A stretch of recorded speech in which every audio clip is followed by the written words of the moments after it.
Hi, welcome to HardReset.Info. In front of me Epson XP-6100, and now I'm gonna show you how to check your ink levels on this device.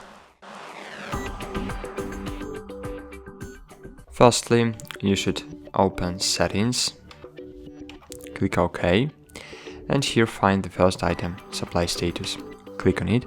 And here, as you can see, we have ink levels. So here we have C, B, K, Y, M, and BB.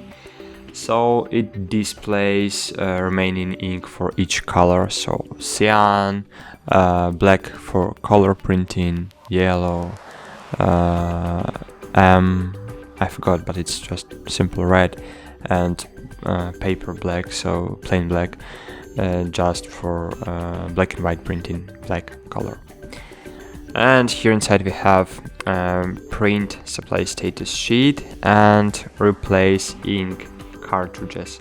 So if you click print supply status sheet, so it prints a sheet showing current supply levels. And if you click replace ink cartridges, so it indicates the process to replace ink cartridges on your device.